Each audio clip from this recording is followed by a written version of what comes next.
ready for some football. I don't know about you. Who else could it be but your man Lou? Yeah. Who else could it be but me, your man, Louie T. Welcome to Sunday Night Football overtime. Colts, Niners. Man, the weather really played a massive part in this football game. Didn't know that there was this crazy weather phenomena happening in the Bay Area that really just destroyed. And I usually love watching games out at Levi Stadium because the weather is usually pleasant. It's a nice field. It's a brand new stadium, essentially. And, you're usually not going to have these types of issues with weather, but it was sloppy. It was ugly. And you knew the game was going to be impacted in a massive way. And equally as sloppy and destructive was the 49ers secondary in this game and their inability to find the football.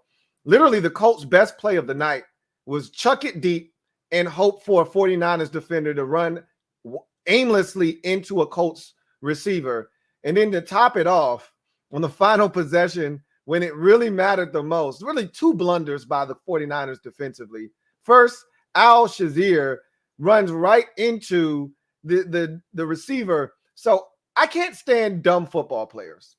And I'm not saying he's a dumb football player, but that was a dumb football play. That was a low IQ football play. And I see this every week. He's not alone. And most football players don't think when they do things. They just play. They just react. And there's nothing worse than a guy running into a pile and knocking it the wrong way. So it's 3rd and 1 or it's 3rd and 5, and the guy's got a 4-yard gain. And here comes some dumb numbskull from 5 yards away running at full speed and knocking the guy past the sticks for an additional 1.5 yards in the first down. Where's the psychological sense in that? That's the stupidest thing ever. Yet you see it on a weekly basis. Guys not thinking, I just got to get to the football. I mean, that is essentially numbskull caveman football 101. Got to get to the ball. Like, don't knock him past the sticks, dum-dum. And on that 3rd and 5, he's tackled short. Emmanuel Mosley does a great job of tackling him short. The momentum of Michael Pittman Jr. is going in the opposite direction. He's going to be a yard short. You're going to force the Colts to have to make a tough decision. And in these circumstances, with the weather being what it is, you probably just take the points, go up 8, and force the 49ers to have to score a touchdown and a 2-point conversion, something they were able to do earlier in the game when they were down by 8. Instead, Al Shazier decides he wants to knock his teammate, who he ultimately knocked out of the game, and Michael Pittman forward for the first down. What are you doing? You need to wash your face and get your mind right. Some of these guys just blow my mind with their low IQ. Then Drake Kirkpatrick has to come in for the injured Emmanuel Mosley. And I don't know what he was doing on this final play where Pittman goes up, gets the football, and runs into the end zone, but the ball is literally hanging in the air. Drake Kirkpatrick sees the football, but then decides he wants to two-hand touch Michael Pittman instead of going up, elevating, and trying to knock the ball down. He just says, hey, maybe if I push him really, really hard, he'll drop it. Oh, he caught it, and he bounced off of my feeble two-hand touch attempt and walked into the end zone. Interesting. The 49ers secondary was atrocious tonight. And Carson Wentz and the Indianapolis Colts took advantage of it over and over and over and over and over and over and over and over and over and over and over again. Literally, Carson Wentz, for 3 3/4 quarters of this game, had less passing yards than penalty yards and pass interference plays by the 49ers secondary. It was only until that last drive he exceeded the amount of pass interference yards gained by the Colts due to ineptitude by that 49ers secondary to ultimately help his team win the football game. I've talked about Carson Wentz all season long and how well he's played and just what kind of toughness and grit he's shown, man. To have the foot injury in the offseason, to then make it back by week 1, to then sustain not just 1, 2 sprained ankles and 1 severely sprained ankle in particular, to play through that, not miss a single game. I think what Carson Wentz has done this year has been phenomenal, and I think he's the perfect guy for that team. It's a small market team.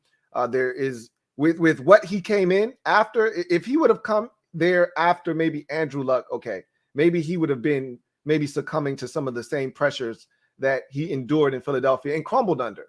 But because there was Jacoby Brissett and then Phillip Rivers, and even though Rivers was good last year, it's like, yeah, he was okay, but we can do better than Phillip Rivers.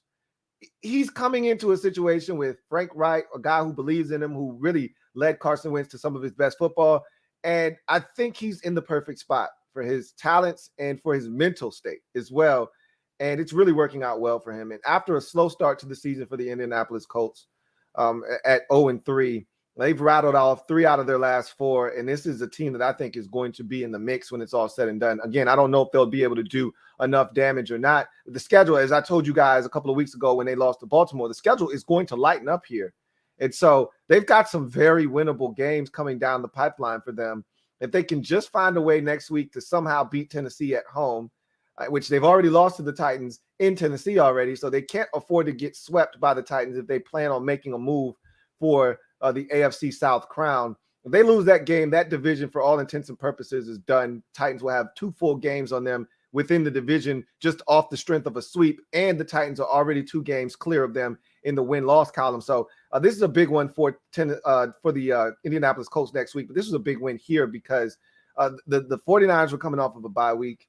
And you felt like, okay, you give Kyle Shanahan and this offense, a couple of weeks to prepare, and they're going to get some guys back. You thought they still were extremely banged up coming out of this bye week, which is unfortunate. But you thought, with the time that they were given, and my barber is a Rams fan. He can't stand the 49ers. And we were talking on last week, and he said, did you pick the 49ers? I said, yeah, I picked the 49ers.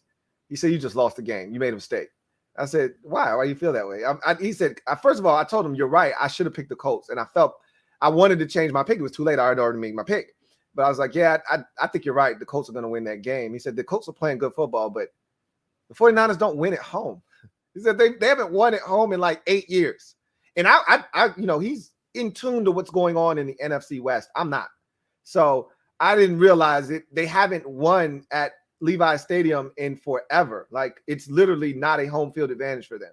And I remember the whole getting kicked out of Santa Clara last year with COVID and having to play some home games in Arizona.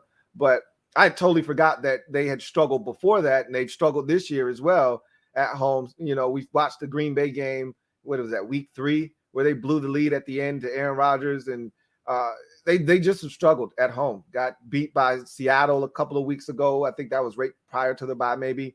At home, they can't win a game at home. And if I would have factored that into my decision, I probably would have just went with the Colts off the strength of that alone. But again, they're struggling, and it's the same thing I said.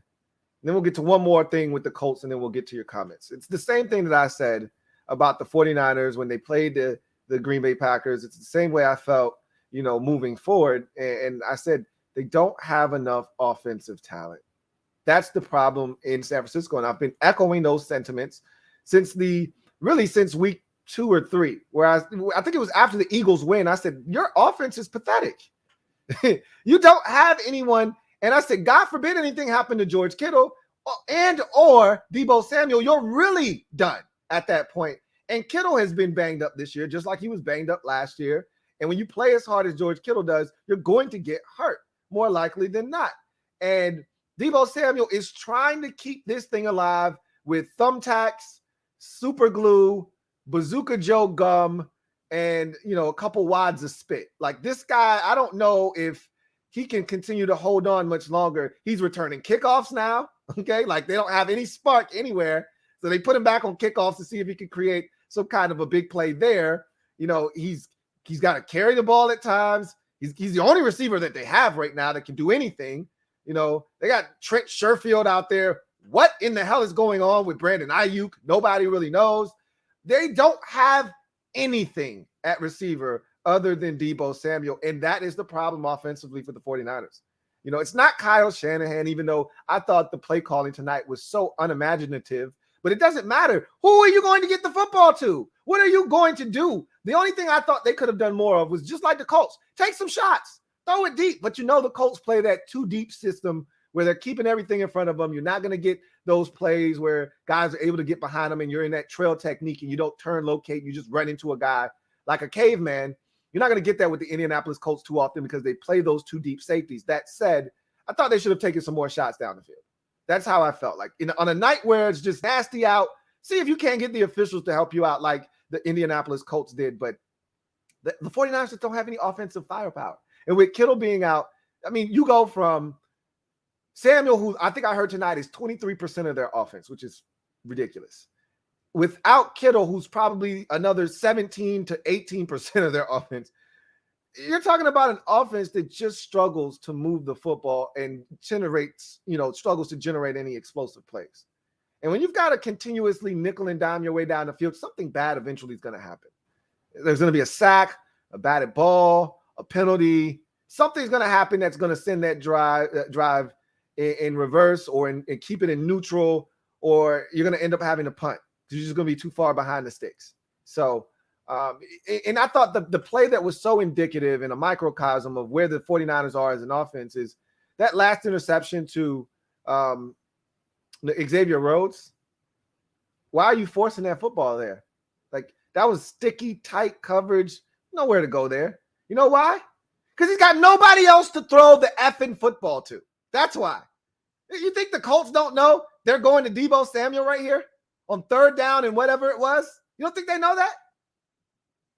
Jesus. The 49ers are a mess right now. And you still don't know what the hell you got in Trey Lance. I tend to think he's going to be just okay, and fine. But he needs to get healthy so you can get him out there because your season, it feels like it's slipping away at this point.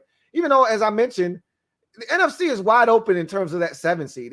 The NFC is trash. It's top heavy, as I've stated. There are like 5 really good teams in the NFC. 4 of them are division leaders, and then the other are the Rams. So it's 5 really good teams. And then everybody else is just kind of muddling around at 3-3, 3-2, 2-4, 2-5, somewhere in that mix. And nobody's truly out of it for that 7 seed. So even the 49ers sitting here at 2-4, they're not dead. But unless they get something going offensively with more than Deebo Samuel and George Kittle, they don't stand a chance. For the Indianapolis Colts, I'll say this. The defense did a really good job tonight of just settling in. After a slow start, you had the turnover, you had the first drive of the 49ers, marched it right down the field. It looked like, here we go. Wet, nasty, sloppy conditions, 49ers run game. This could spell trouble for the Colts. They settled in. They limited the amount of success the Colts had or the 49ers had on the ground because that's a big part of what the 49ers want to do. And Jimmy Garoppolo, we all know he's a marginal, at best, NFL quarterback. So if you force him to have to beat you, more likely than not, and I just talked about the marginal weapons that they have outside of Deebo Samuel, more likely than not, he's not going to beat you. So if you can just stop the run and force him to beat you, which they ultimately did after a really slow start. I mean, the running back, the rookie out of Louisiana, what is it? What is he out of? Forgot what Louisiana school he's out of. Not Tech. I think it's Louisiana Monroe. He ran for over 100 yards. Elijah Mitchell. But a lot of that came in the first half of the game. Like, they really grinded that 49ers rushing attack to a halt, and they said, okay, we dare you to beat us with Jimmy G. Impossible. Not happening. So hats off to Eberflus and that defense. I told you that's a really strong unit over there. Really like what they have. There aren't any real superstars other than Darius Leonard on that defense. And you could probably say DeForest Buckner as well as a force up front. But there aren't many, household names, but it's just a lot of quality, good football players on that football team on the defensive side of football. And they played well tonight. So let's get to the comment section. And we start with Ree. Ree says, how dare those chodes that run schedule and give us what might possibly quite possibly be the two most boring teams in football. I don't think the Colts are super boring. I actually enjoy watching the Colts play.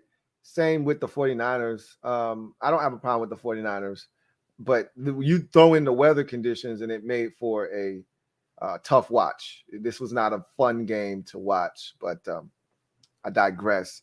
Niners fan says, I've seen enough. Our offense is just horrendous. I can't remember seeing our offense look this putrid in the Shanna Lynch era, even with Mullins last year. The offense is definitely an eyesore right now. I can't disagree with that. And it's really just a lack of weaponry. I mean, it's just tough when you don't have guys. And you know what? For as good as a job as I think Lynch has done and Shanahan equally have done, with building and erecting this roster, they lack in the skill position department, and that shouldn't happen. That can't happen, and it has happened. And they got to figure it out. They got to do a better job of getting guys on this football team that can help this offense flourish. They just don't have those guys at this current juncture. Reese says, Kyle Shanahan looks like a disgruntled high school teacher. He's always had that kind of baby face look, and it's usually a smug look. Every now and again you'll get a little smirk out of him, but it's always a smug look, like something stinks. So that's Kyle Shanahan in a nutshell. Niners fan writes, the fan base is right to be frustrated. We were good enough to go to the postseason this year, and we blew it. Shanahan will be on the hot seat next year. We were good enough to go to the postseason this year. So let me ask you then, what changed? Other than injuries, what changed? What do you think has gone awry? Because you say you were good enough to go to the postseason with who and with what? Like what made you think that this team was good enough to go to the postseason? It's the same weapons. Nothing's changed. You act like you lost 2 receivers this year to season-ending injuries. This is the same group offensively, minus Kittle tonight, that you were going to be trotting out on the field. No Trent Williams, but this is the same offensive. Trent Williams doesn't run the football and he doesn't catch. So I want to know what changed. What has Shanahan done to destroy the fabric of this offense other than not put together enough offensive talent? I'd love to hear from you, Niners fan, if you're still out there. He writes, amazing how our front seven is absolutely elite and single-handedly keeps us in games while the secondary plays us out of games. That was totally the case tonight. Your secondary single-handedly handed this game over to the Indianapolis Colts. It was a farce. The secondary was so bad that I would go as far as to say that if I'm, the defensive coordinator, DeMeco Ryans, I need to have a discussion with the secondaries coach. What the hell are we doing right now? Some of that is on DeMeco Ryans, though, because if your secondary is struggling, you can't put them in one-on-one situations. You just can't do it. And he continuously put guys in situations where they are in trail technique, and they just needed to be over the top tonight. This had to be one of the nights where it's nothing cheap, nothing deep. Everything has to be earned. And if they get it on the ground, so be it. But we can't give it up through the air. This can't be the night because it's just too sloppy out here to be giving up freebies down the field. And yet the Colts, anytime they needed it, they just went to the bank of 49ers secondary. They just went and made an ATM withdrawal out of that secondary. Man, damn, I need about 37. Let me go to the ATM in that secondary real quick and get 37 yards out. Damn, I could use a 43-yarder right now. Let me go to the ATM of the secondary for the 49ers and get 43 yards out real quick. It was ridiculous. Reese says, Frank Wright looks like the dad that runs the grill at a family reunion. I don't know about that one. Maybe. Frank Wright, he's a funny looking to me. I told you I like the way he talks because he doesn't cuss. So he uses the weirdest words, almost like a USA rerun of a movie that uses a ton of F-bombs and this, that, and the other. It's not the same anymore because, as a society, we've been desensitized to a lot of curse words. So you don't get as many of them blanked out anymore. But, you go back to like 1999 or 2006 and you watch a movie with a bunch of F-bombs and shit this and be that. And they try to, find other words to substitute. That's Frank Wright, Anyway, Niners fan. I live pretty close to the stadium, and man, this rain is insane. Not surprised at how it affected the game today. I mean, you could tell. I thought what was the best shot was when they would show somebody in the press box, because you don't really get a good feel for how, I mean, it was literally buckets of rain pouring down, but you didn't get a sense of it watching the game. I think the most rain I've ever seen in a game coming down was that Ravens Patriots game last year, if you recall that game on a Sunday night, where Lamar Jackson and company had the ball at the end and you could barely see what was going on the field. It was raining so hard. And it's like the football gods waited until literally the Ravens had the ball at the end with a chance to win. And then it's the hardest rain of the night. And it was ridiculous. You could barely see what was going on TV. I can only imagine what it was like playing in that. But then tonight, when they would cut to shots of someone sitting in a press box, that's when you would really get a real sense of how bad it was raining, because you would just see it pouring down. And, they had a split screen of Bobby. I've been calling him Okereke for this long time. I forgot how they said to say his name. But Condoleezza Rice, and I want to say she was sitting with Jim Irsay, the owner of the Colts, I think. And he's sitting on the bench is Bobby O.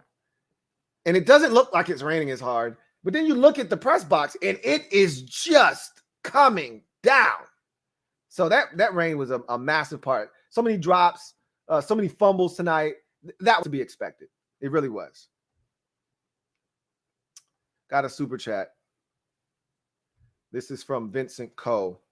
Thank you for the super chat, Vincent Coe. Greatly appreciate you, my guy, Vincent Coe. Thank you for being a member of the MOBB. Writes, Jamar Chase said he will break all records of the team when he got drafted. He's pretty serious about that, huh?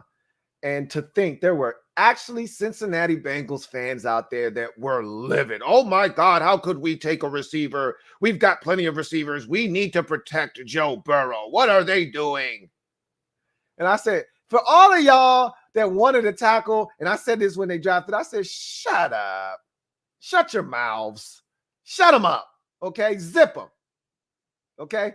You got the best possible player you could at that pick, and Joe Burrow is going to benefit from it. And not only is Burrow going to benefit from this, the entire offense and team is going to benefit. And now look what's going on. Guys, squarely in the driver's seat of offensive rookie of the year. A receiver had a monster year last year and couldn't capture rookie of the year in Justin Jefferson, another fellow LSU Tiger.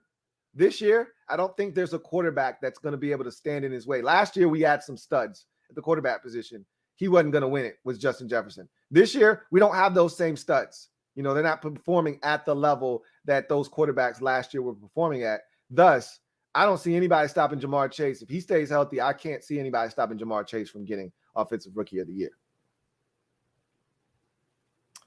Let's see where we left off at. I think we did that one already. Niners fan says, we're just a bad football team right now. No way around it. This season will be a complete waste if we don't start Lance once he gets back from injury. And I think what's ultimately going to have to happen is that Kyle Shanahan is going to have to do one of two things. One, he's going to have to come to the realization that you don't have a chance. And I don't think he's at that point yet. And I don't think he thinks Trey Lance gives you the best chance to win, so he's not going to play him. So I don't think you're there yet. Two, he would then have to think that, all right, we got nothing to gain here. Let's put the young fella in and see what he can do. And I don't think he's at that point yet either, because those two things will essentially happen at the same time. He's got to lose all faith in Jimmy G, one, or realize the season's over and, okay, we need to find out what Trey Lance can do. And I don't think he's quite there yet.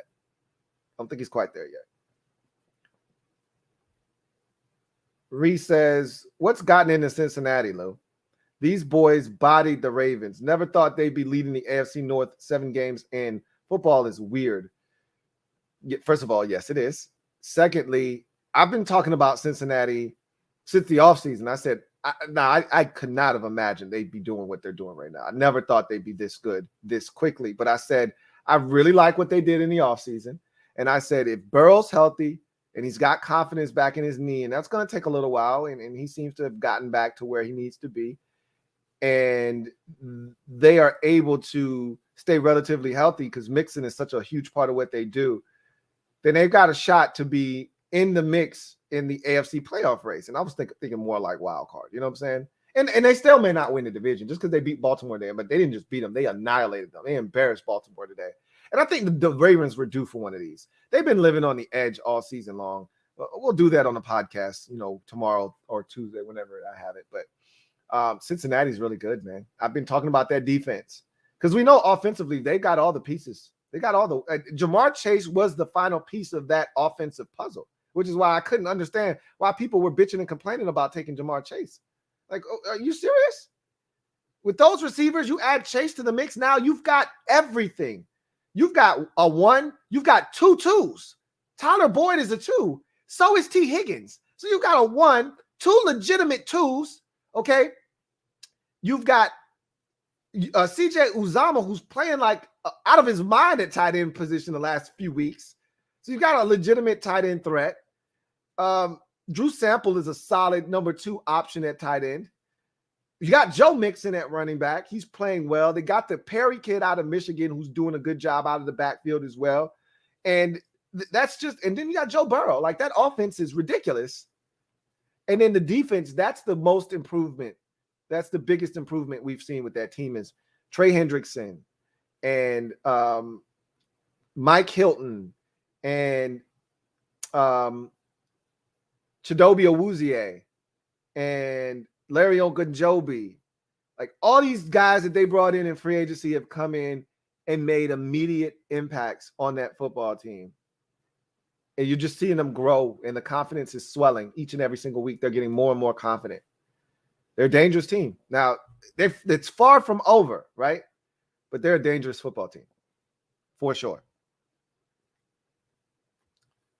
Got a super chat here from King of the North. Thank you for the super chat, King of the North. Also, thank you for being a member of the MOBB, who writes, hit a 7 of 8 leg parlay. Got Seattle plus 5.5 tomorrow to win 1,600.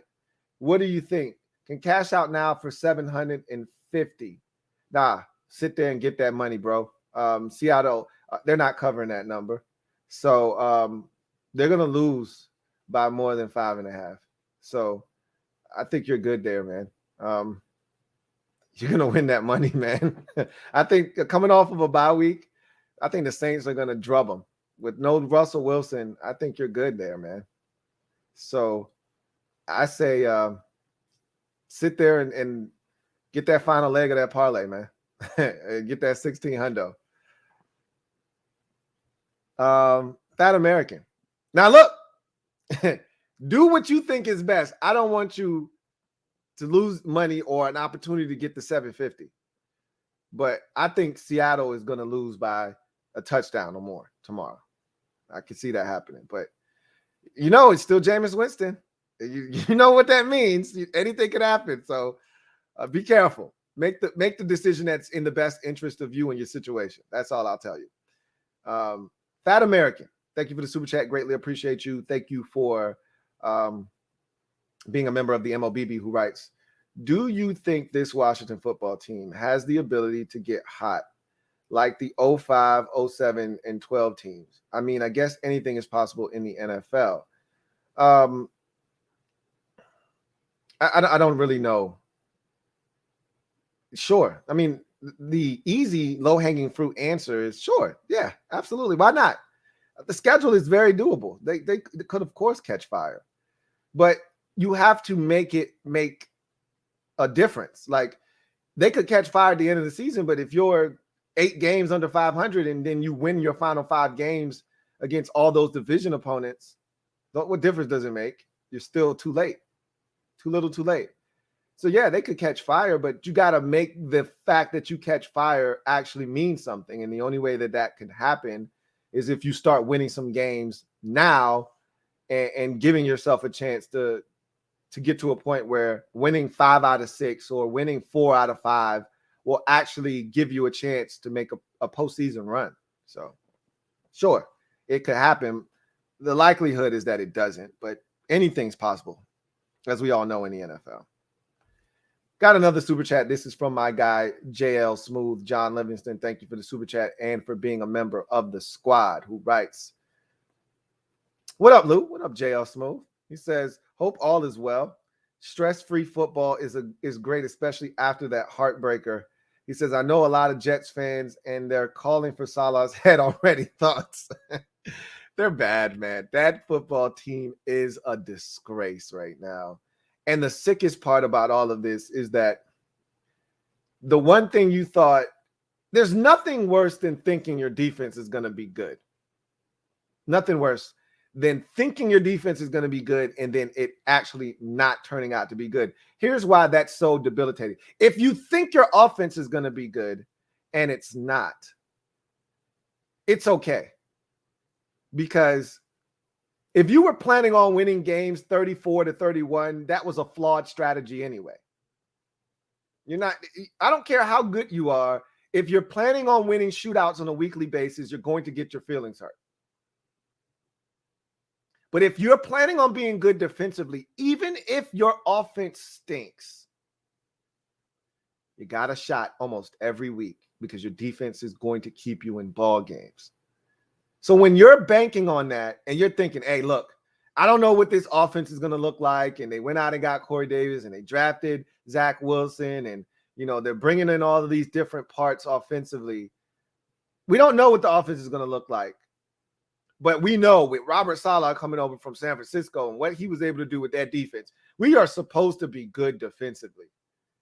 And then you show up and you're getting your brains bashed in on a weekly basis and you give up. The Patriots hadn't scored 30 points or more all season long and you give up a 50 spot? I mean, a 50 burger? Are you serious?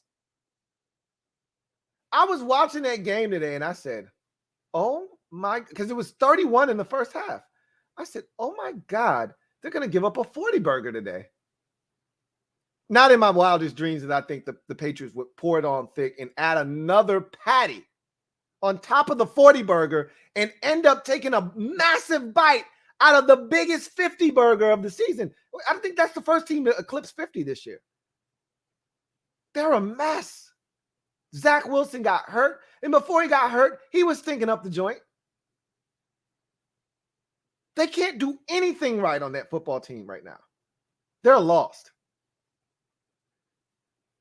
I'd venture to say they're the worst team in football, and they've got to win. Like, the Lions are winless. I think the Lions are better than if they played the Jets right now, I think the Lions would annihilate them. You can't fire Salah. It's first year. You come in, and he may be overwhelmed by the whole being the head coach thing. See what happens. But if you are in tune to what's going on with the Jets and you realize that this dude doesn't get it, like, I don't get that sense. I just think they stink. I don't think he's overwhelmed. I just think they stink. Don't think they're a good football team. Don't think they have enough talent. They may not be all that well coached either. That could be a part of the problem as well, but they're just not good. And I don't know, you point the finger at Joe Douglas, you pointed at Robert Saleh, some of these guys are his. I don't know. They're not good. But if he's not the right guy, then you got to move on. But I don't know if you can make that determination. Like, there are certain guys where you looked at him, you say, okay, he's absolutely clueless as to what he should be doing on the sidelines right now. Like, this guy has got to go. When the Arizona Cardinals hired Steve Wilks, I'm like, he's lost. He has no clue what is going on right now. They've got to move on from Steve Wilks. He's lost. I don't think that's the case with Robert Saleh, but boy, is it bad. Man, is it bad out there or what? Brayton Nicholas, thank you for the super chat. Greatly appreciate you. Brayton Nicholas writes, I'm a Colts fan. I like MPJ, but I don't believe he can be a true number one because he lacks true separation. Like he can be 2018 Michael Thomas at his peak. I think you're spot on, Brayton. I don't think he's a number one wide receiver. I think he is a top tier number two, like upper echelon, one of the best in the league number twos. He's not a number one to me. That's why he was a second round pick, and not to say that second round picks, like you just said, Michael Thomas, he's a legitimate number one in this league. But I think that at his core, he's a true number two. That's how I viewed him coming out of SC, like a dominant number two. And I just love his ability to go up and get the football. He's a big play guy, can make plays. I just think you need speed opposite of him. Like that's the perfect yin and yang. Like that's why it is imperative that Paris Campbell find a way to stay healthy, which he has proven that he cannot do in his young NFL career. T.Y. Hilton, Eugene, he's no longer T.Y. His name is Eugene because he can't stay healthy. And T.Y. to me is dead.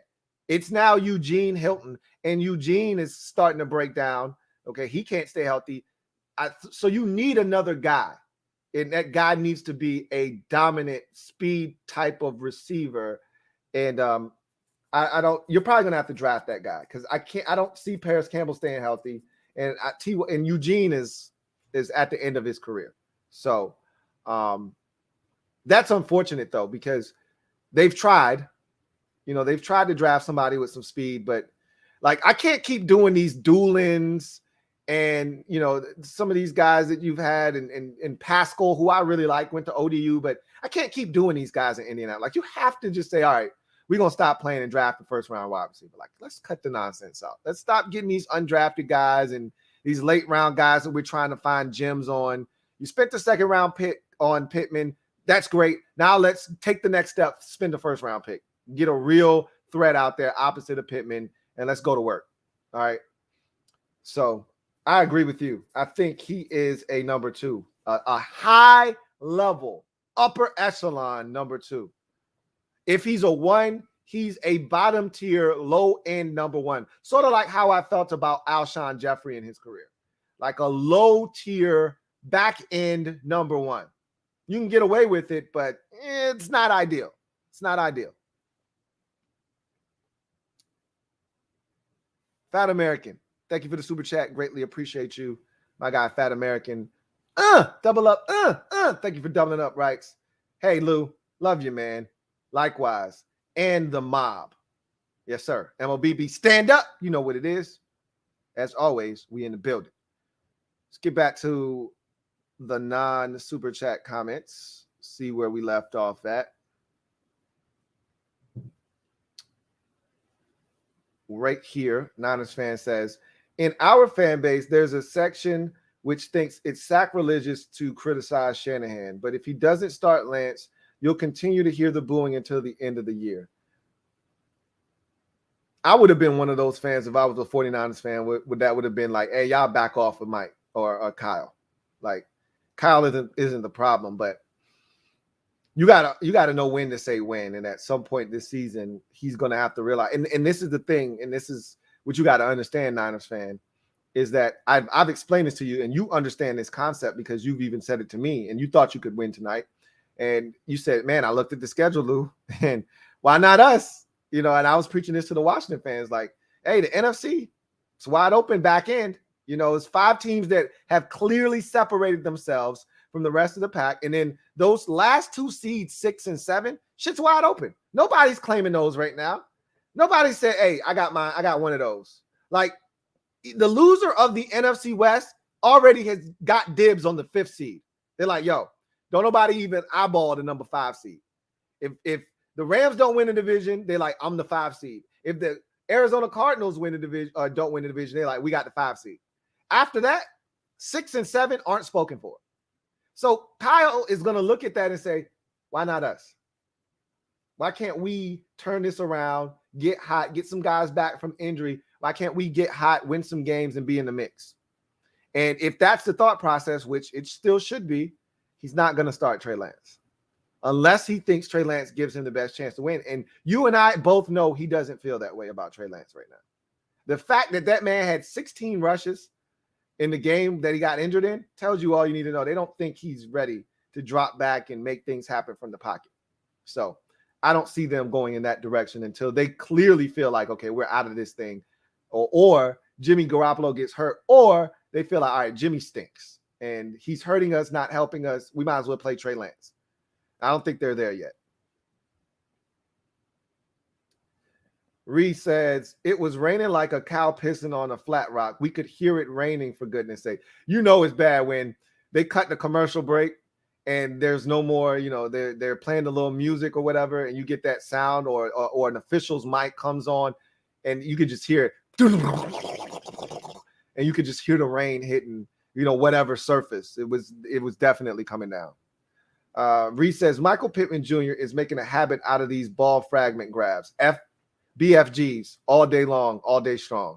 Like I told you that this guy can go up and climb the ladder when he came out of SC, but I think he's even better at doing it now since he's gotten in the league. It's ridiculous how often he's going up and getting footballs. He did it against the Ravens a couple of weeks ago. He did it again tonight. He's making a habit out of it, as you mentioned. And like I said, I just really like what this guy is. He fits the Indianapolis Colts team to a T, honestly. He really does. Niners fan writes, Michael Pittman is so damn good. I wish we had a bona fide number one receiver like him. I laugh at that statement because I don't think Pittman's, to Brayton's point, I don't think he's a legitimate number one. And secondly, Deebo Samuel's better than him. So I don't even know what you're talking about. Like, I would take Deebo Samuel over Michael Pittman Jr. in a heartbeat. Your problem isn't number one. I think Deebo Samuel could pass off for a number one receiver in this league. Even if you wanted to make him a true number two, that's fine. But he's not your problem. Like, not having a number one isn't your problem. Your problem is you don't have a 2, 3, 4, 5, or 6. Like, you don't have anything after Deebo Samuel. That's your biggest issue. Not necessarily like you. I think you're kind of in the same boat as Washington is, in that you've got a receiver that could be a number one. Like, we've got Terry McLaurin and we think he's a true number one. You just don't have shit else right now, because the guy that we brought in free agency to take a little bit of that, burden off of his shoulders is hurt and has been all season. So it's still the Terry McLaurin show, and everybody else knows when they're playing us, hey, just slow 17 down and none of these other bums can beat us. And so you got a number one receiver in Deebo Samuel, believe it or not. You just don't have anything else other than Deebo Samuel. Storm writes, first of all, thank you for being a member of the MOBB. Greatly appreciate you. Storm writes, some sloppy seconds tonight. Fitting considering today's slate of games. By the way, Mahomes is finally paying for years of chicanery. He ain't getting away with nothing this year. Love to see it. He is definitely paying for his sins. He was living right. But you know what? His family not living right. His brother ain't living right. His fiance, wife, whatever she is, she ain't living right on socials. All that shit. Karma's a son bitch, man. It's catching up to his ass. And it's all hitting him at once, which is somewhat unfair. But, if you're one, like you're a Raiders fan, you love it. You couldn't wait for this to happen. And this is not nearly enough, and you want more of it. But it's been a struggle, man. He's getting his ass kicked this year. Let me just say that. He is getting his – I watched that game today. He got his ass whooped today. Whooped. So did the Chiefs. His worst loss of his career is not even close. They scored 3 whole points today. Total domination. If you're out there, do me a huge favor and hit the subscribe button for more great content. Turn on your notification bell so you don't miss a thing. And also hit the like button. There's over 110 of you out there, but only 32 likes. That's really disproportionate. Okay, we can do so much better than that. So if you're out there and you haven't hit the like button already, please do me a massive favor and hit the like button. So Niners fan writes, Bosa is so good, it's shameful that we're going to waste a stellar year from him. He is really good, and that tends to happen when there's this disproportionate this discrepancy from one side of the ball to the next. And the 49ers have all this talent on the defensive side of football with Eric Armstead and Bosa and Fred Warner. And I really like Shazier, even though that was a stupid play tonight. I like him. And at some point, you'll get Dre Greenlaw back this year. Like, there's talent all over that. And if D Ford can get healthy, I saw him. He looked good tonight. You know, he's looked good at times this season. If he could finally get back to a semblance of what he once was, there's talent on that defensive side of the football. You know, even Josh Norman made some plays tonight. But the fact that it's the direct opposite on the offensive side is what's really debilitating. Niners fan says, oh, yeah, Jimmy is awful. I learned my lesson from defending QBs like him or Goff. They just stink. Yeah. You try initially because you try to convince yourself that guy's not the problem. Like, he's the least of our problems. We can do so much worse, you know, but then you realize, no, he is the problem. Yeah, he's a part of the problem for sure. And that's where you are with Jimmy G right now. Reese says, we broke the Chiefs, Lou. We shook them to their core. They haven't been the same since. Yeah, I think you've been saying that. You've been banging that drum. I can say, I don't know if you broke them or you shook them to their core. I can tell you they haven't been the same since. But I think a lot of that was, again, they revamped their entire offensive line. They lost Sammy Watkins in the offseason. They never really replaced him with anybody else. And I think that they aren't very good defensively. And they moved on from a couple of pieces defensively, allowed guys to walk, and they thought, oh, they're replaceable, like Damian Wilson, for instance. And they're being hurt by that. They let a lot of guys walk so that they could protect Patrick Mahomes. So they paid all of this money out, traded for Orlando Brown, and they signed the Patriots guard, and they shelled out all this money on the offensive line and spent all this draft capital to protect Mahomes, and they really didn't invest anywhere else. Honestly, I like what Nick Bolton is doing at linebacker. I loved him coming out of Missouri. I wish he was on our team, you know, but outside of that, they continue to neglect the secondary, which is really frustrating and maddening, and I'm not even a Chiefs fan. They continue to just try to put a Band-Aid on the secondary. Anybody that lets a guy go, they go sign him. So, you know, the Giants released their former first-round pick out of Georgia, DeAndre Baker. They go scoop him up. The Vikings say, okay, we effed up on Mike Hughes. He stinks. As a former first-round pick, they go scoop him up. Like, that's what they're doing in their secondary. So they refuse to put real guys out there. They're just going and hoping that, hey, one of these leftover dudes will work. They got Rashad Fenton, who I actually don't think is a bad player, but they drafted him like in the 5th, 6th round out of South Carolina, maybe even 7th round. It's somewhere in the back end of the draft. He's actually playing solid ball. He's not great, but I said all that to say this. Their defense isn't very good. Chris Jones is out of the lineup. He's been dealing with a wrist injury, and he's like Frank Clark stinks. I've said that before. I'll say it again. Frank Clark is trash. Chris Jones is the heart and soul of that defense. He's been out, and they can't stop a nosebleed right now defensively. And then offensively, the offensive line is okay, but, you know, Clyde Edwards-Helaire got hurt. He's a big part of their offense. And then they never replaced Sammy Watkins. They're struggling, man. They're really struggling.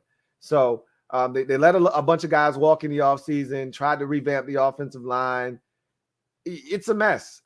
They're trying to figure out, because this is what happens when you're trying to keep, you know, the nucleus of your team together and you're paying big bucks to only a select few guys.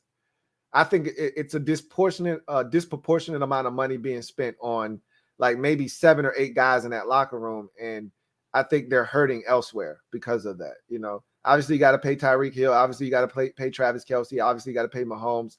But then I thought they went overkill on the offensive line. And yes, it's Mahomes. You got to protect your investment. Yeah, yada, yada, yada. But there are much better ways they could have gone about that. You know, trading for Orlando Brown and going out and getting the guard from the Patriots and just forking up all over all that cash instead of spreading it out amongst their roster. It's really hurting them right now. It really is. Storm writes, Rich Bisaccia is 2-0 with the Raiders going into a bye. And the week after, we have the Giants. Raiders season may not be done yet. That's all I'm going to say. First of all, who said the season was over when Gruden got canned? I said that it was going to be tough. I think a lot of people felt like it was going to be tough. And the AFC is tough. But I said that the AFC West has the benefit of playing the NFC East. So that's going to give you a chance.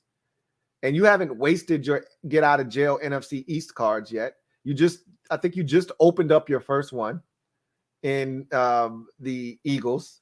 You got the Giants coming up. You'll have the Washington football team soon thereafter. I think you played Cowboys on Thanksgiving, if I'm not mistaken. So you've got some NFC East games still on the schedule. Your division started out like game busters, but you didn't play the Chiefs yet. The Chiefs aren't looking all that hot anymore, right? Like that doesn't look like a tough contest anymore, right? You've already took on the Chargers once, but that was in LA. Now you're gonna have a chance at them again in Vegas, and the Broncos stink. You've already taken them out in Denver, and they'll have to come to LA or Vegas at some point. You'll probably do them in again. Like you've got a doable schedule. The question is, can you stay healthy? And can this defense do enough? Because the offense we know is good enough. Can you do enough defensively? If the answer is yes, you'll be in the mix. I can't guarantee you anything because the AFC is nuts, but you'll be in the mix. You'll be in the mix. Because remember, somebody had said, I think it was Captain Spartan was like, yeah, Gus Bradley will be in demand next year. I'm like, you're assuming Gus Bradley's going to get canned. First of all, you're assuming that Rich Bisaccia isn't going to kill it in Vegas. And that the whole staff will be retained and these guys will be back next year. You're assuming that Rich Bisaccia isn't going to kill it. We'll see what happens. Niners fan says Shannon Lynch drafts have overall not been good. If not for the few gems, Bosa, Kittle, Samuel, Warner, not sure they still would be employed, but those are big hits. You can't dismiss them. And not all of them were first-round picks. Kittle wasn't a first-round pick. Hard to miss on Bosa, right? Debo Samuel, I don't think was a first-round pick. I think he was a second-round pick, if I'm not mistaken. He might have been a first-round pick, but I think he was a second-rounder. And Werner I think he was a third-round pick. So, those are big-time hits. And even Dre Greenlaw, that's a really good pick. They've done some really good things. I like Ross Dwelly as a number 2 tight end. I don't like Ross Dwelly as a number 1. I like Ross Dwelly as a number 2, though. There's some stuff that they've done really well with this football team. And so I think they've done some, quality things, but overall, they've whiffed in the skill position department. That's what's killing this team right now. Remember, it's guys like what's the kid from Baylor that was supposed to be like a Swiss Army knife? Used to be a running Jalen Hurd. It's misses like those that just cripple you. When you draft guys like that and you're waiting. They had another guy they spent a high-level pick on. What's the kid from Washington that they drafted? That's Pettis, Dante Pettis. When you draft guys like that and Hurd, those are the ones that cripple you. That's why you don't have any receivers right now, because you've swung and missed on receivers routinely. And you might swing and miss on Brandon Ayuk. I wasn't a big Brandon Ayuk fan coming out of ASU. I was like, he's all right, but I don't think he's a first-round pick guy. You guys thought so? I said, okay, well, they got Debo Samuel because I wasn't the biggest Debo Samuel fan. He's like a running back. He reminded me a lot of James Washington in the sense that he's like a running back. He's got that low center of gravity. He's like just a walking muscle. He's like a running back. You put the ball in his hands, he make things happen like James Washington. I'm like, I don't know if that's going to work. He turned out to be a gem, and I was wrong about him. And I said, well, if they got him right, maybe they can get, Brandon Ayuk right. Not so fast. We'll see. It's still early on Brandon Ayuk. I don't want to give up on the kid, but yeah, we'll see. Jonathan Hankey, right? Thank goodness we got this win, Louie. I thought it was going to be a long day with the first touchdown from the Niners and the fumble by JT. I did too. And I had the Niners, so I was feeling good about that pick early in this game. But I thought that stop after the fumble was huge. To hold them to a field goal, that was massive. And then I think once they realized, hey, we can just throw this shit deep a couple of times and get some PIs. I think that just settled them down. And then Jonathan Taylor got it going on the ground. And, Wentz didn't have to do too much tonight. He just managed the game. Had that awful interception he threw. Well, they called it a fumble. But outside of that, I thought he was really good. Ran when he needed to run. Had a big run late in the game on a second and 19 or something for a first down. Like, he just managed the game really well. When shot opportunities presented itself, he took them. And even if he didn't think it was anything, he's like, I'm going to just chuck it deep and see what happens. And it really worked out. This is a good win for the Colts, especially after that debilitating loss to the Ravens a couple of weeks ago. This is a good win on primetime television. Also, Jonathan Hankey writes, also, congrats on your Braves going to the World Series, and thank you for beating the Dodgers, too. I told you we were going to beat the Dodgers. I was not worried about the Dodgers at all. I'm excited about being here, but I know the job isn't done. I know that there's more work to be done, and so I hope that they understand that the job is not done. It is unfinished, and that they go to Houston with a workmanlike mentality and just get, all we need is one. We haven't lost a game at home in the playoffs yet. Just get one from the Astros in Houston, and we may not have to go back to Houston after that. If the format in the World Series is 2-3-2, we could do these boys at the crib. The Astros are no joke. I don't expect this to be a quick series by any stretch of the imagination, but I just want to get one on the road. If we do that, we've done what we set out to do, which is get one on the road, get a split. So we'll see what happens. Gregory Lightbody writes, Chase Young has been really disappointing this season. Dude really only has a sack and a half.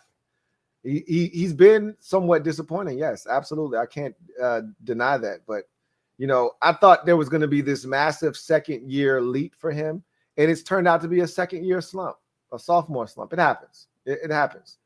Generally, with the elites, that second year usually is a springboard season. So you come in the league, you adjust to, these athletic tackles and, teams starting to chip and double team you. And so you start off that first year with anywhere from 4.5 to usually 8.5 sacks. That's usually what you do in year one.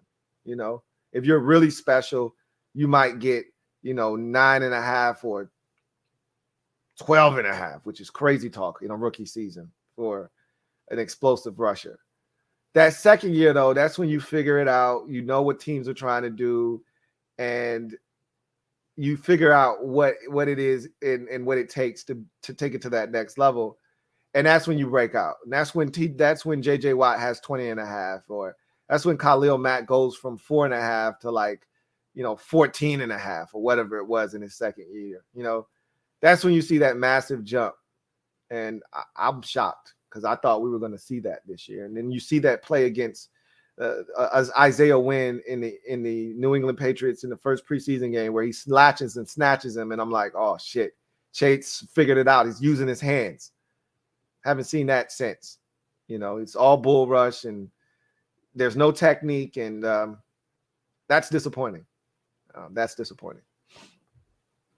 Jonathan Hankey writes, I was very concerned when Frank said he'll still throw the ball despite the rain tonight. Thankfully, he ran the ball with JT and got the win. It was good that he said he ran the football with JT, but it was the throwing of the football that won you the game. Hope you do realize that, Jonathan. It was the throwing of the football that won you the game. It was the pass interference penalties that set you up in prime field position to score. It was the throwing of the football late when the 49ers expected you to go conservative to run out the clock and throwing it up to Michael Pittman Jr. for the touchdown. That's what won you the game, being aggressive and throwing the football deep, which is what the 49ers failed to do tonight. It's not a coincidence on arguably the best drive of the game for the 49ers, or at least the most efficient, was that drive where they scored the touchdown and went for two to try to tie the game up, but cut it to 2 at 20-18 when they were down 20-12. That was their most impressive drive. Why? Because they threw the football down the field. Everything for them was short, intermediate, underneath, trying to throw screens, and they couldn't even complete those. And the Colts, meanwhile, were being aggressive. They were chucking it deep. Reese says, I think Marlon Mack can play. Do you? I don't realize why the Colts don't use him. They don't use him because they've got Jonathan Taylor. Like, this guy's a workhorse, and he's proven to be one of the more dynamic young running backs in the league. So, Marlon Mack is an afterthought right now. And, oh, by the way, backing up Marlon Mack is a guy that I love in Nyheim Hines. So they he don't really have a lot of snaps for you. Marlon Mack has trade value, though. And if the Colts don't trade him before the end of this trade deadline period over the next 9 days, they're making a mistake. Because there are teams out there that could seriously use a Marlon Mack in their backfield. And even if you only recoup a 5th round pick for him, you do it. You're going to lose him for nothing this offseason. Move him. What are you waiting on?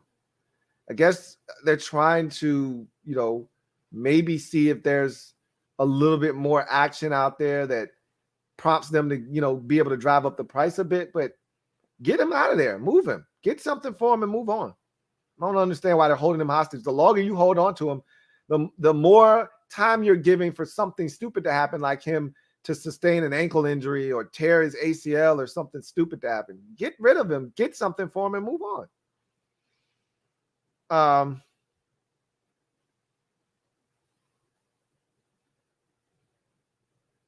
think I got a super chat.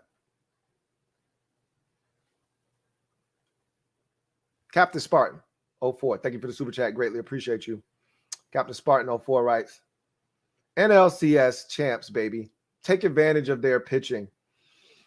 I mean, they probably looking at us and saying the same damn thing. I mean, honestly, this entire playoffs has been more about teams and their bullpen ability than their starting pitching. Their starting pitching hasn't been great, but neither has ours.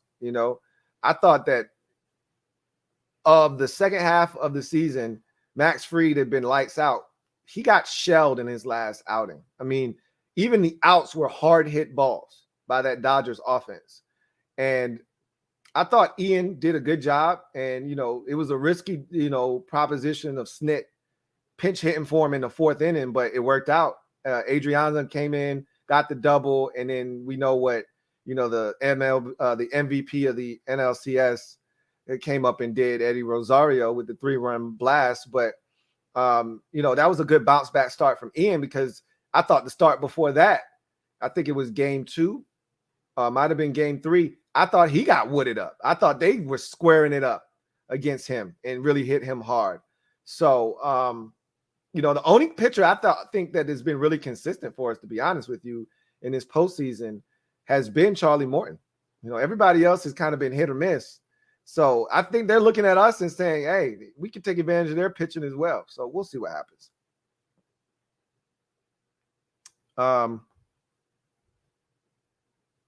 And their bullpen has been lights out, just like ours has been. So it'll be interesting to see who gets to whose bullpen the fastest. Dre the Great says, can we stop the Kyle Shanahan praise? He's clearly overrated. Starting Jimmy should be a fireable offense. Oh, who you going to put in? Who you going to put in? I mean, I don't even know who the 3rd string quarterback in San Francisco is. Who you putting in the game? I forgot. They said who it was tonight. It's somebody that's garbage. I know that. So, anyway.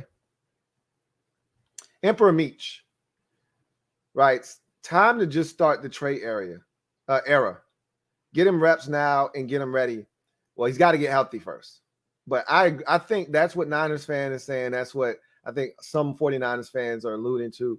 But again, Kyle Shanahan is trying to win ball games, because as you heard Niners fans say, he's going to be on the hot seat. And in Kyle's mind, he's probably thinking, I need to win football games. If I put Trey Lance in, that's counterproductive to me winning football games. That might be, good for me in the future, but that's not helping me right now. So we'll see. It's a sticky situation. Anytime you put a coach in a situation where they need to win now, but you're telling them, hey, I would like to see this young quarterback. Those are two different situations that don't really coexist well. You know what I'm saying? Like they don't really mix and mesh well together. I need to win now, but I need to play a young quarterback who's not ready to really win games right now. That's tough. That's like, I remember when Jay Gruden, when they draft, like I thought the worst thing they could do was draft Dwayne Haskins, which is why nobody wanted to do that except the owner. It was a stupid thing to do because Jay Gruden needed to win now. So you drafting a quarterback doesn't really help the roster because that guy isn't ready to help us win right now. And that's why Aaron Rodgers was so pissed off with what the Packers did. Like, I'm still playing top-notch ball. We were just in the NFC Championship game, and you're going to draft a guy in the first round that can't help us win now. You're going to draft a guy that can help you maybe 5 years down the road. Okay, gotcha. Like, that pisses people off. And so you're putting your coach in a tough spot when, and this was Kyle Shanahan's doing because he realizes Jimmy G, he ain't it. Like he didn't draft Trey Lance if Jimmy G is good enough to get the job done, but he realized Jimmy G ain't it. So it's not like Kyle hasn't realized that Jimmy G isn't the guy. He's just like, I don't think Trey Lance, and I said this when he was drafted, Trey Lance isn't ready to play right now. You weren't drafting him at number 3 and deciding we're going to start him week 1. He needed time. So they would prefer him to be able to sit and wait a little bit longer, get a little bit more seasoning, and then towards the end of the season, let him rip. But I don't know where this thing is trending. It may not work out that way. But what you don't want him doing is what he did against Arizona. Like, if that's the best you think he can do, because again, you can try to tailor your game plan around Trey Lance's skill set, but his skill set right now is him running. And that's how he got hurt. So at some point, you're like, all right, if we don't think he can protect himself, set protections correctly, get us into the right run, if we call a run to the right and they got a run blitz to the right, if he can't check that run and get us into a run to the left or get us out of the run altogether, he can't play. Like, there's so much more than just, can he go out and run the offense? There's so much more to playing quarterback than just going out and running plays.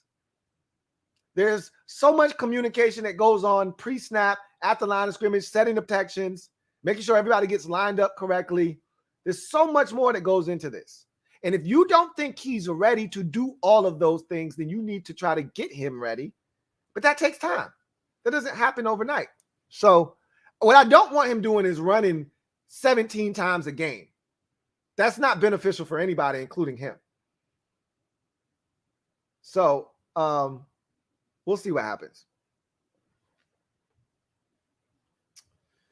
Niners fan writes, I love Kyle. He's a Bay Area boy, so I'd love for him to coach this team for the next 30 years. But we're not a well-coached team right now. I think there is some validity to that, but I think it's less of not being a well-coached team and more of just not having a lot of talent. But I can tell you this, you feel like your team is not well-coached when you don't have talent. Because as I talk to Washington fans about this all the time, we had the same discussion today after the game, it's easy to blame the coaching staff, when you don't have talent. Because the players on the field aren't going to make the coaching staff right. I'll give you a great example. If Michael Pittman Jr. doesn't come down with that last catch for the touchdown, that ball's knocked down like it should have been by Dre Kirkpatrick. And the Colts don't force the 49ers to use their timeouts. Michael Badgley comes onto the field, misses a field goal because we know he's capable of missing, and it was a nasty night, so anything's possible. And the 49ers go down the field, win the game. Score a touchdown, get a 2-point conversion, go up by 3. Colts have one last-ditch effort to try to get in the field goal range, but they're unable to do it. They lose this game. Say 26-23.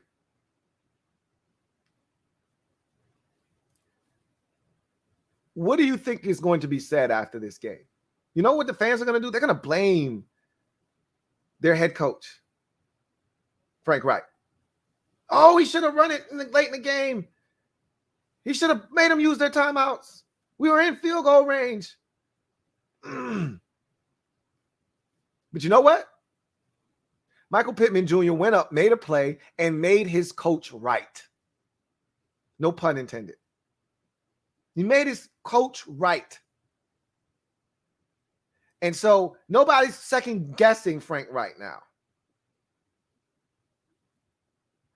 When you've got players, when you've got ballers, when you've got studs, when you've got dogs that hunt, that can make plays, that can make you right as a coach, even when you may be wrong, it makes the coaches look a lot better.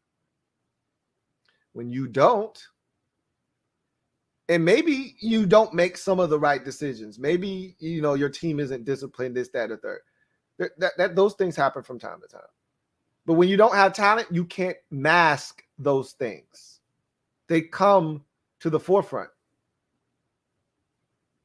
And you don't have a lot of talent on offense. So it's glaring right now. When something doesn't go right, clearly it's easy to see. Because you're not a talented football team. So it goes both ways. It really, truly does. But I think that's it. We can get out of here. We already hit our hour mark. And it's a good win for the Colts, man. I said this earlier when they lost to the Ravens. I said, this is the best 1-4 team in the league. I said, I know that doesn't mean much, and Colts fans don't want to hear that shit. But I said, this is the best 1-4 team in the league, man. Their record, we always hear the Parcells line, you are what your record says you are. I'm like, that's not accurate when it comes to the Indianapolis Colts. They're not a 1-4 team. They're proving it right now. They're proving it. And they got an even bigger statement to make next week. If they really want people to think they're serious, they go to Tennessee. They go home and they take care of the Titans next week, who are red hot right now off of two of their biggest signature wins of the season, home against Buffalo, home against Kansas City. Titans are feeling great about themselves right now. That's going to be a hell of a football game. But Indy has a chance. I said the same thing about Cincinnati this week. Like, hey, you really want us to think you're serious? Show us. Go do something to the Ravens. I did not expect an ass whooping like that. I was just saying, hey, just find a way to win. Or just be super competitive. And the Ravens, like they've done all season, find a way to eke it out late. But you're like, okay, these Bengals ain't playing. They went to Baltimore and they hung tough. No, they didn't hang tough. They hung an ass whooping on the Ravens. Colts have a similar opportunity next week to prove that, hey, no, we're not going away in this division. Matter of fact, we here to fight. They got a chance to do that in the division with a little bit of family business next week. This was a great win for them. 2 in a row now, riding a little bit of momentum. Can they make it 3, get back to 500, and more importantly, get within a game of the Titans in that AFC South division? Because nobody else is going to fight in that division. No one else is going to put up a fight. If you don't do it, Indy, nobody else will, and the Titans will run and hide and win that division by week 13. Somebody's got to put a stop to that. It's got to be you. We'll see if you can do that next week or not for the 49ers. This thing's slipping away. This thing's slipping away quickly. And Chicago, if you can't beat Chicago next week, that's why this one was big, because you could have gotten back to 500. And then you got the Bears. The Bears stink. They're terrible. You got a chance to win 2 in a row next week, get back over 500, and really make something of this season. Now you need to win next week to stop this thing from really spiraling out of control. If you can't beat the Bears, and, I'm going to tell you right now, you're the type of team that the Bears beat.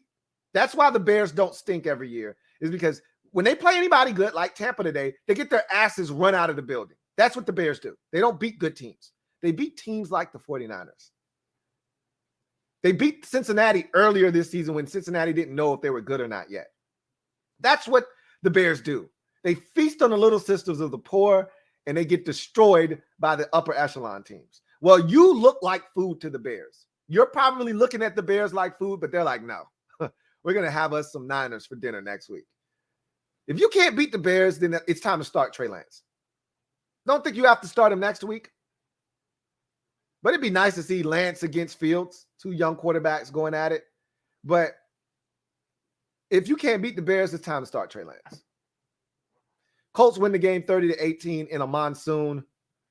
Big day for, the Colts offensively, just taking what the 49ers were giving. And they were handing out pass interference penalties like they were going out of style. And after a slow start for Jonathan Taylor with the fumble, thought he was exceptional in this game. I think he went over 100 yards, if I'm not mistaken. Let me check and see. Yeah, 18 carries, 107 yards. He was phenomenal. And Wentz, I thought he managed the game really well. And then credit that Colts defense. After a slow start, giving up a touchdown on the opening drive, they played really well after that. Really limited the 49ers rushing attack and dared Jimmy G to beat them, and he was incapable of doing so. So that's going to do it for me. Your man, Louie T. Greatly appreciate each and every single one of you out there for watching the show. Again, if you haven't already done so, please hit the subscribe button for more great content. Turn on the notification bell so you don't miss a thing. And also hit the like button, as that helps this channel grow exponentially. Can't thank you guys enough in advance for all of your support. That said, I'm going to glide to the side, allow you to get back to whatever it was you were doing before I interrupted. Some of you need to go to bed. For others on the West Coast, there's still some NBA basketball going on. Get you some of that. Either way, I'm going to get out of here, and you should too. And I will see you guys maybe tomorrow, probably more likely than not on Tuesday for the Louie T Network podcast. Until then, you guys take care. God bless, and good. LouieTeeNetwork.